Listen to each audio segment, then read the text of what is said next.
você vai atrapalhar o maior plano de Deus, que é cuidar de pessoas, salvar pessoas, botando uma pessoa contra a outra? Você quer virar inimigo de Deus? Você quer praticar o que ele abomina? Muito mais do que ele odeia, ele abomina. Por favor, para com isso. Aí depois fica na igreja, por que minhas bênçãos não chegam? Por que Deus não escuta minhas orações? Por que todo mundo é prosperado, eu não sou? Por que você faz coisas abomináveis diante de Deus?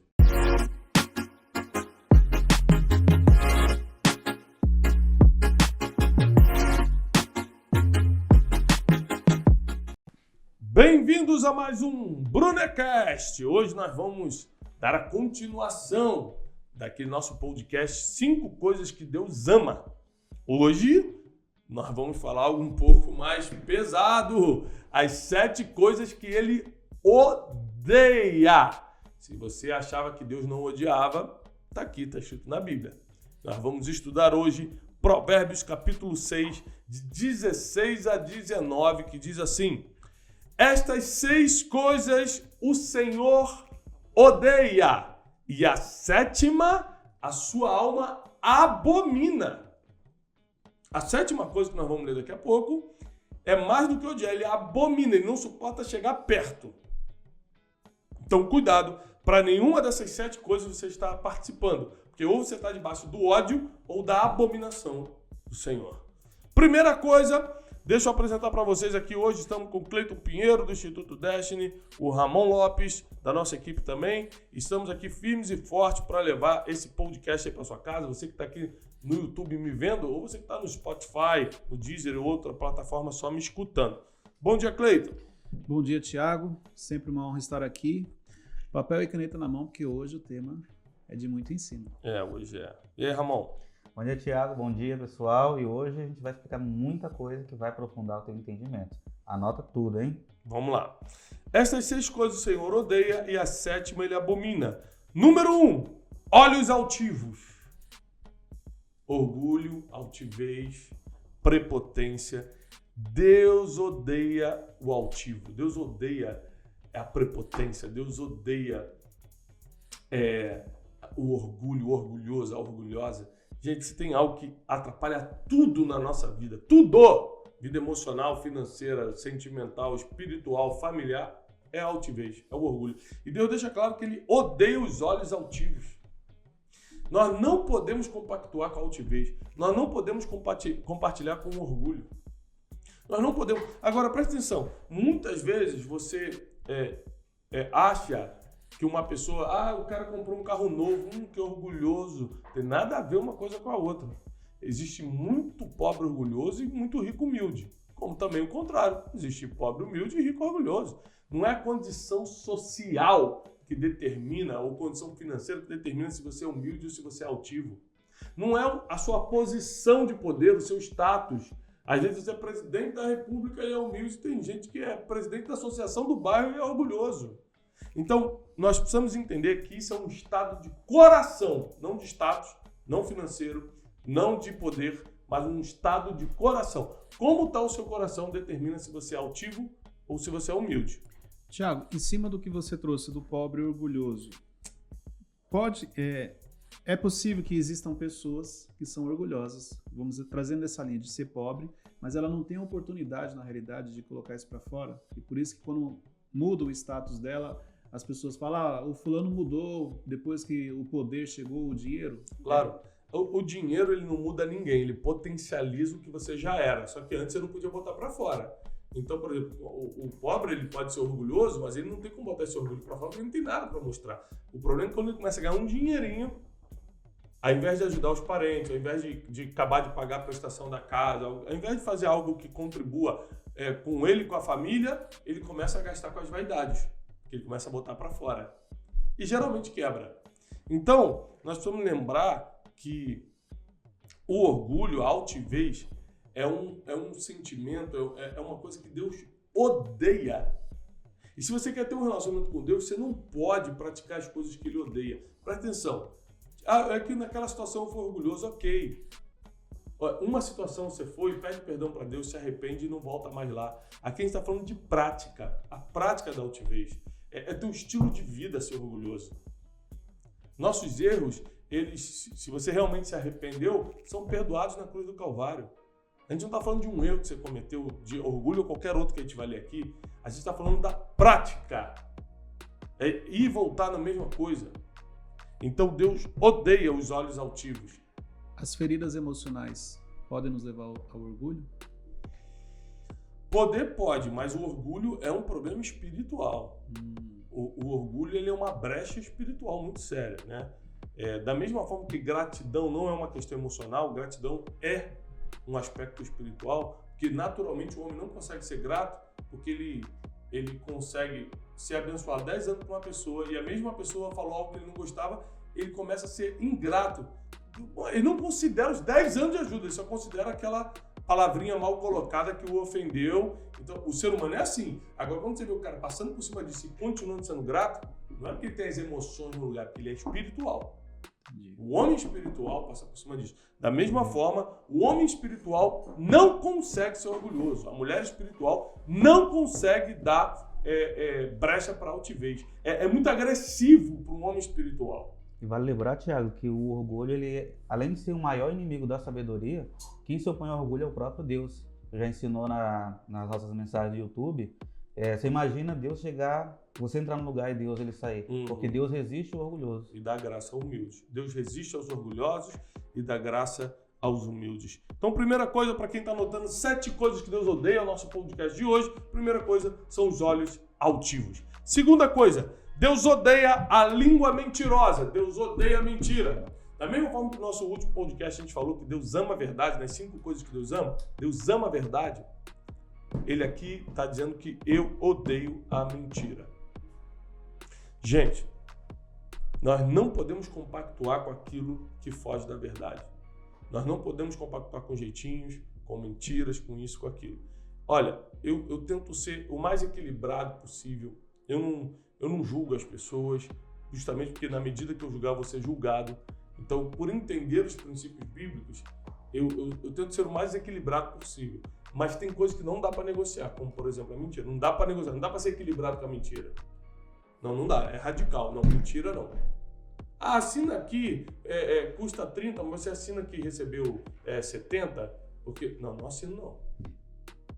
Não assino não, é mentira. Não fez, mas aqui é para ajudar. Não, ajuda de outra forma, não vou assinar mentira não. Não compactuar com mentira é muito importante. Não mentir, não ser amigo de mentirosos, não entrar em negócios mentirosos, não compartilhar de nada que seja mentira. Até cuidado, que a gente está na era do fake news, e sem querer você pode estar dando like, você pode estar dando share, ou compartilhar ali, numa mentira. Isso quer dizer que você está compactuando com a mentira. Cuidado, não tem certeza, não compartilha. Não tem certeza, não comenta. Quanta gente está batendo aí na internet em mentiras. Então, cuidado, porque Deus odeia a língua mentirosa. O que nós podemos falar sobre mentira? Thiago, as pessoas podem confundir a mentira com a omissão.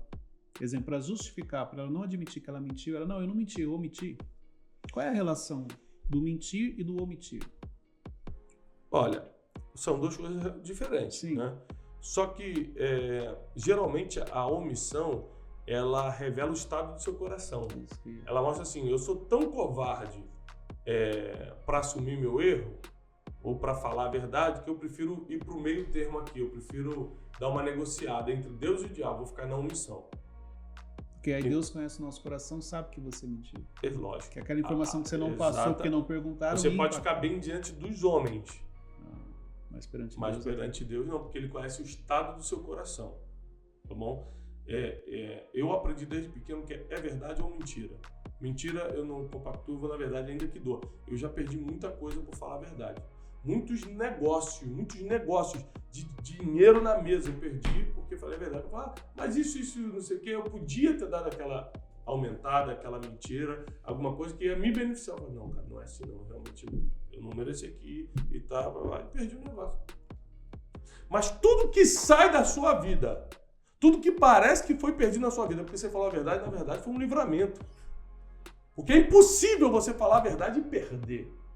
Você pode aparentemente estar perdendo, mas de verdade você não está, porque lá no futuro E aconteceu uma tragédia com aquilo. A verdade é protetora, a verdade te blinda, a verdade agrada o coração de Deus e ele odeia a mentira. O ponto número 2 das 7 coisas que ele odeia. Primeiro, ele odeia a altivez, os olhos altivos, o orgulho. E segundo, ele odeia a língua mentirosa. 3. Deus odeia mãos que derramam sangue inocente. Aqui na mãos que derramam sangue inocente, eu quero ir para 3 áreas. O assassino, que matou uma pessoa inocente. É engraçado porque eu tenho muitos amigos policiais que matam pessoas. Olha, tem uma polêmica aqui, mas não tem como fugir disso, né? Que matam pessoas. Agora a pergunta é, são pessoas inocentes? Estou falando de um policial, partindo do princípio que ele é honesto, tá combatendo para defender a sociedade, aí bate de frente com um assalto. Não estou falando do policial corrupto que mata para roubar alguma coisa, né? Estou falando do policial honesto. Vamos lá, porque aí tá me chutando, mas eu conheço policial que mata aí de bobeira. Não estou falando desse não, estou falando do policial que é pago pelo governo para agir como deve agir perante a lei. Então, a lei dá direito à legítima defesa, né, a defender o patrimônio público e as pessoas. Então, muitos policiais já me procuraram, amigos e pessoas que me abordaram. Eu falei, cara, eu estou com a consciência pesada porque a gente impediu um assalto, aí o cara atirou na gente, a gente atirou de volta, matamos o bandido. O que a Bíblia está falando é mãos que derramam sangue inocente. Eu não estou defendendo aqui de forma alguma matar ou não matar o bandido em situação de assalto. O que eu estou dizendo é que a Bíblia deixa claro, está falando de sangue inocente. Quando a pessoa sai da rua, sai de casa para assaltar na rua, ela tomou uma decisão de se colocar naquele risco. É um risco. Ela não está de inocente, ela sabe que corre aquele risco. Então, não vou entrar em questões, vamos dizer assim, políticas, né? Mata ou não mata? Defende direitos humanos? Vou entrar só no que a Bíblia diz. Mãos que derramam sangue inocente. Então, eu vou levar para 3 tipos de morte aqui. 3 tipos de sangue inocente. Primeiro, o físico mesmo, pessoas que matam inocentes, que não são poucos que fazem isso. Deus odeia quem derrama sangue inocente. Espiritual, sangue espiritual. Gente que está matando pessoas emocionalmente. Maridos que matam suas esposas emocionalmente, botam para baixo, humilham, gritam, pressionam, apavoram. Né? Chefes que fazem isso com funcionários, que matam emocionalmente com palavras de insucesso, palavras de dor, palavras que machucam. E espiritualmente, quantos líderes mataram inocentes? Quando a Bíblia diz, daquele que escandaliza um desses pequeninos, né? Porque várias oportunidades eu tive de rebater situações na vida, mas eu falei assim, só que tem um problema, eu vou rebater, eu vou me defender, mas vou matar vários inocentes espiritualmente. A gente está chegando no reino de Deus agora na igreja, agora fala, pastor batendo no pastor, mas era um exemplo e agora está com raivinha. Então eu prefiro eu apanhar do que matar o inocente, espiritualmente falando. Então são esses 3 tipos de morte que eu quero ressaltar aqui, a morte espiritual, a emocional e a física. Deus odeia quem derrama sangue inocente. Então nunca esteja na posição de assassino, seja emocional, espiritual ou físico. Ainda mais quando se trata de algo que Deus odeia, que é derramar o sangue inocente. Número 4. Deus odeia o coração que maquina o mal. Gente, o que tem de gente hoje que está torcendo para os outros se dar mal, que está maquinando, planejando, esperando que aconteça uma tragédia com o outro. Tem gente que não se alegra. Esses dias eu ouvi um amigo meu fazendo uma live com uma pessoa muito, extremamente famosa, internacional, e na hora eu liguei para ele, mandei um WhatsApp para ele e falei assim, cara, parabéns. Aí ele escreveu para mim, caramba, você é o primeiro cara que me escreve parabéns. Eu tenho milhões de pessoas que me seguem e por quê? Porque um monte daquelas milhões de pessoas que estão ali, inclusive alguns famosos, falei, que droga, ele tá fazendo live com a fulana e tal. Tem gente que tá torcendo para dar errado. É impressionante. Gente que maquina o mal. Eu vou me vingar. Bater em mim, eu vou me vingar de você. Na Conferência Destino 2020, que foi online, foi híbrido esse ano, né? Eu não lembro os números agora, mas nós passamos no telão centenas de tentativas de hackear a conferência e derrubar o link da conferência. Absurdo isso aí. Né? Centenas de tentativas. Ou seja, gente que está maquinando mal. Vou derrubar o link daquela conferência. Não vou deixar as pessoas assistirem. Meu Twitter esses dias foi tomado aí, a gente está lutando para recuperar. Quantas tentativas já tentaram entrar nas minhas redes sociais e hackear minhas redes sociais? Gente está maquinando mal o tempo todo. Gente que tá maquinando mal para matar os outros, para estuprar, para não sei o quê. Esses são os crimes, né? Mas e o mal que não é crime? Hackear, por exemplo, é crime. Mas tem mal que não é crime. Eu torcer para você se dar mal no emprego não é crime. Só é pecado. Engraçado, Thiago, que você sempre ensina que quem é feliz, ele não está preocupado em perturbar a vida de ninguém. Não tem tempo. Não tem tempo, né? Então seria a solução. Pode ser para essas pessoas pararem de ferir, pararem de maquinar o mal. Seria realmente descobrir e viver o seu propósito para ela apontar as coisas na direção certa? São duas coisas. Ela precisa de uma reedição emocional. As emoções dessa pessoa que maquina o mal está destruída. O espírito está abatido. Porque ninguém que é espiritual, ninguém que está firme com Deus vai maquinar o mal para os outros. E terceiro, isso aí, buscar a felicidade, que é a descoberta do propósito. Felicidade é descobrir o propósito. Descobrir o propósito, você está feliz. Porque todo dia você está vivendo o que você nasceu para fazer. Então, você está feliz. Esse quarto ponto aqui eu achei ele muito forte no sentido de... Primeiro, só Deus conhece seu coração. Então, se você não identificar que você está fazendo isso, que você está maquinando mal, você pode estar cometendo esse erro sem perceber. E não tem como as pessoas te apontarem porque está falando do coração. Então aqui, se você comete um erro desse, já está direto. Deus já sabe o que está movendo o seu coração e por que está fazendo aquilo. É isso aí. Não tem como alguém te ajudar nesse aspecto. Isso aí, Cleiton. Eu posso ter errado em alguma vez na vida com isso, mas eu não me lembro. Não quero dar uma de santarrão aqui e falar que eu nunca errei nisso. Eu não me lembro. Mas eu realmente não tenho nenhuma memória de um minuto da minha vida ter parado para maquinar o mal contra alguém.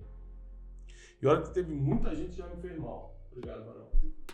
Isso aqui entrou na equipe agora, não sabe que eu uso adoçante. Não, deixa aqui, eu vou de açúcar hoje. Eu vou de açúcar hoje. Agora, mas... Quem tá no YouTube tá vendo que eu tô tomando um cafezinho aqui, né?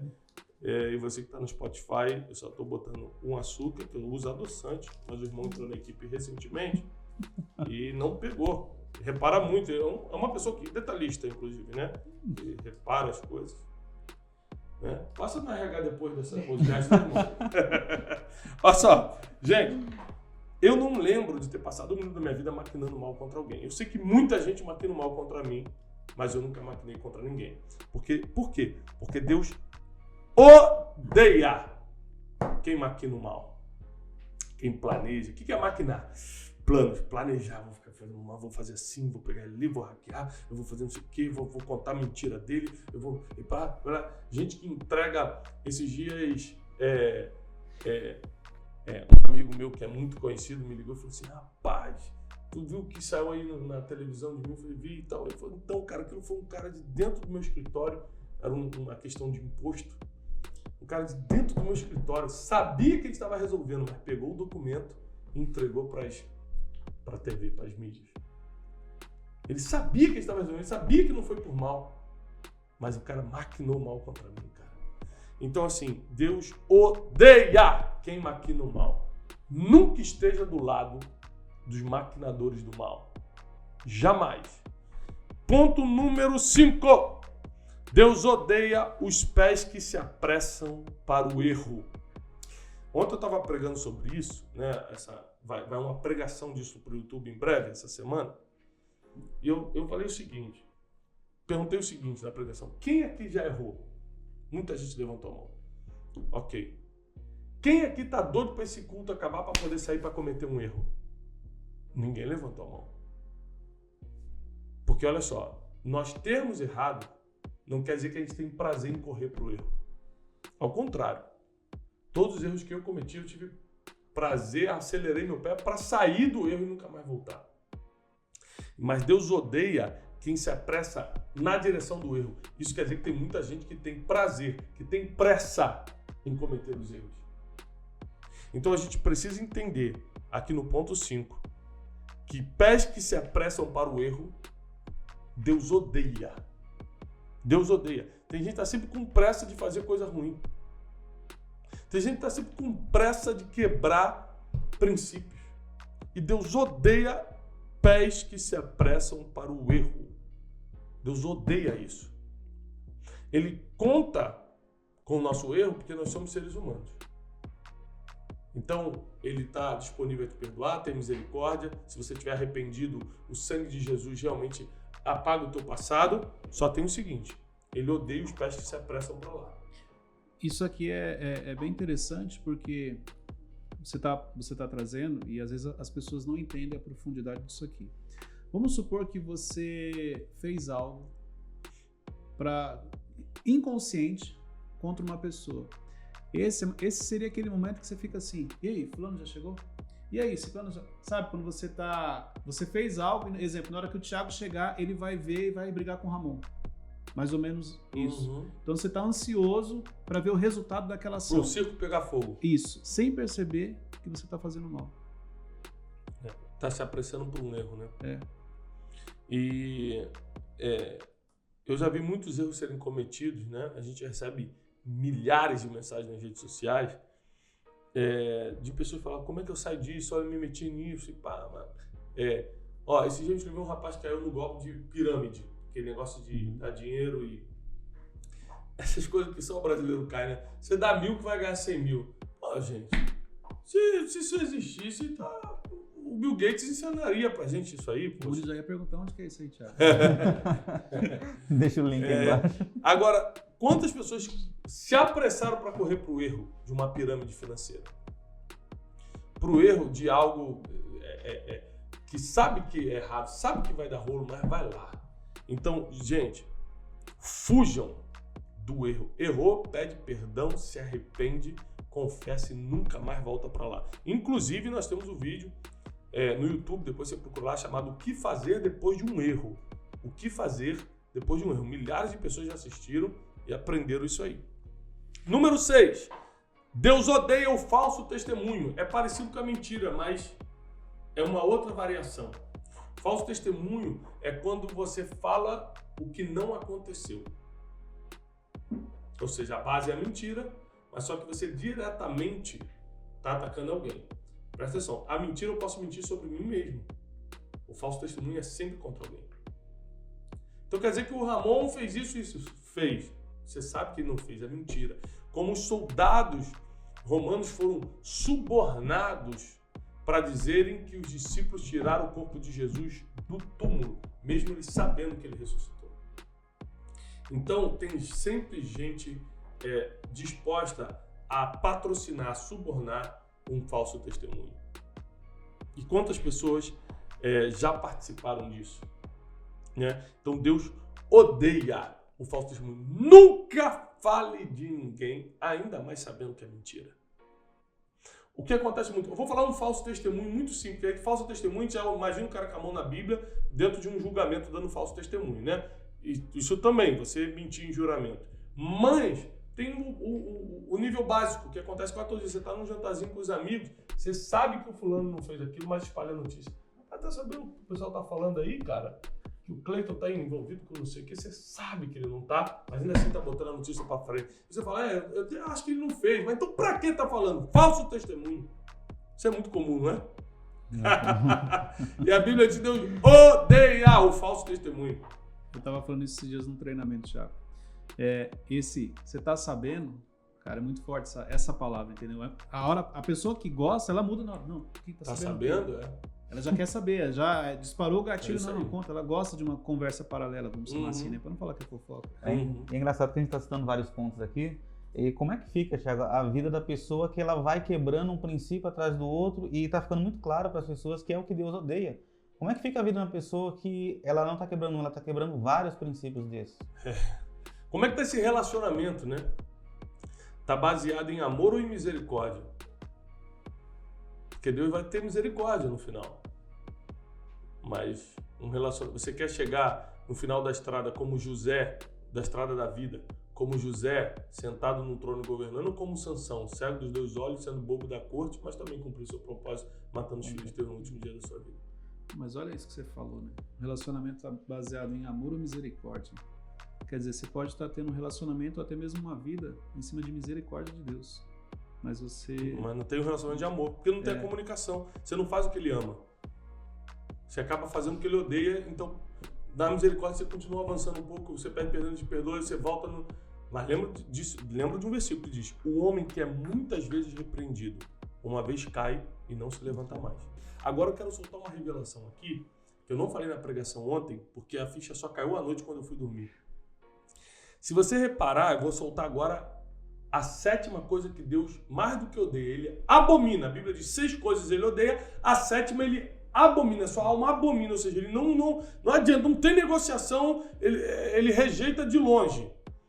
As 6 coisas, primeiro, olhos altivos, mentira, mãos que derramam sangue inocente, coração que maquina o mal, pés que se apressam para o erro e 6 falsos testemunhos. Sabe uma coisa que eu reparei?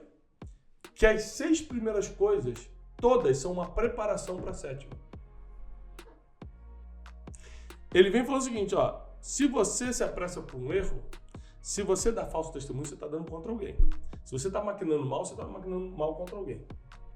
Se você está derramando sangue inocente, você está derramando sangue de alguém. Se você está mentindo, você está mentindo sobre você ou sobre alguém. Olhos altivos, você está atingindo pessoas.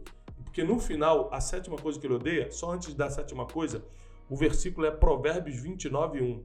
O homem que muitas vezes é repreendido, endurece a cerviz, né, a raiz, e uma vez é quebrantado, de repente, sem que haja cura.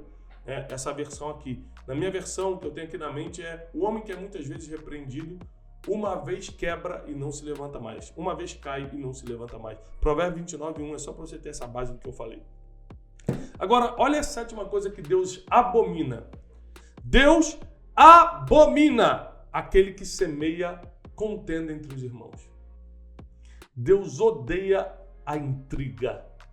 Deus odeia a fofoca. Deus odeia o disse-me-disse. Ele abomina. Eu estou usando odiar, mas a palavra é muito mais poderosa. Sim. Abomina o que joga um contra o outro. Deus abomina o que joga um contra o outro. É por isso que uma regra clara que a gente tem aqui no escritório é: tem algum problema, reunindo todo mundo já fala. Porque Deus abomina jogar um contra o outro. Você acha que Deus abomina isso porque a gente está indo completamente fora do propósito que Ele quer? Porque nós temos a missão de semear a palavra, de semear coisas boas. E aqui você está fazendo o contrário, você está semeando contenda. Você está fazendo tudo o contrário do que você deveria fazer. É porque esse já é o trabalho do diabo. Deus abomina quando você, que é filho de Deus, quer fazer o trabalho de Satanás. O trabalho de Satanás é matar, roubar, destruir. E você, quando semeia contenda, você está matando, roubando, destruindo as emoções de alguém. E outra, o impacto disso vai ser em cima das pessoas. Que é justamente o que você trouxe no outro Brunecast e nesse aqui. E Deus ama pessoas, você está fazendo tudo o contrário. Então, você está fazendo o contrário, porque para quem está envolvido ali, o impacto, como o Thiago trouxe agora, é muito grande emocional. É isso aí. Então, pessoal, 6 coisas, isso está em Provérbios 6, 16 a 19, 6 coisas ele odeia, a 7ª ele abomina e a 7ª é aquele que semeia contenda entre os irmãos. Pelo amor de Deus. Escuta, de todos os conselhos que eu te dei até hoje, grava esse. Deus, ele abomina quem joga um contra o outro, quem fica de fofoquinha, de disse-me-disse, quem leva informação só para prejudicar o outro. Gente, quem semeia briga entre pessoas, Deus odeia, porque ele enviou seu único filho para morrer por pessoas. João 3,16, Deus amou o mundo de tal maneira que enviou seu único filho, para que todo aquele que nele cresce não perecesse, mas tivesse a vida eterna. Aí você vai atrapalhar o maior plano de Deus, que é cuidar de pessoas, salvar pessoas, botando uma pessoa contra a outra? Você quer virar inimigo de Deus? Você quer praticar o que ele abomina? É muito mais do que ele odeia, ele abomina. Por favor, para com isso. Aí depois fica na igreja: por que minhas bênçãos não chegam? Por que Deus não escuta minhas orações? Por que todo mundo é prosperado e eu não sou? Por que você faz coisas abomináveis diante de Deus? E aqui a gente não está falando nem de nada baseado na sua moralidade ou na sua santidade. Aí está falando de semear contenda dos irmãos. Deus não fala assim: olha, eu abomino quando você não é santo. É lógico que sem santidade ninguém verá Deus. Mas ele diz o seguinte: eu abomino quando você joga um contra o outro. Gente, chegou a hora da gente tomar uma decisão. Chegou a hora da gente escolher de que lado a gente vai ficar. Do lado das coisas que Deus ama ou do lado das coisas que Deus odeia. Não tem negociação, não tem equilíbrio aqui. É ser radical agora. Não tem jeito. Nesse caso aqui não tem. Eu busco o equilíbrio sempre, mas em princípio não tem negociação. Então, a 7ª coisa, mais do que ele odeia, que ele abomina, é o que semeia contendas entre irmãos. Nunca esteja desse lado. Nunca compactue com isso. Começaram a falar mal dos outros para você, levanta e vai embora. Fecha teus ouvidos. Não dá margem à fofoca, a disse-me disse, a fake news, a isso ou aquilo. Guarda teu coração, porque é justamente o teu coração que Deus vai usar para essa geração. Eu desejo paz e prosperidade. Eu espero que esse Brunecast, as 7 coisas que Deus odeia, tenha te ajudado. Compartilha com todo mundo. Se você está aqui no YouTube, manda esse vídeo para todo mundo. E se você está no Spotify, no Deezer ou outra plataforma de áudio, não deixa também de avisar para todo mundo que tem uma mensagem que pode abençoar a vida deles. Paz e prosperidade. Até o próximo Brunecast.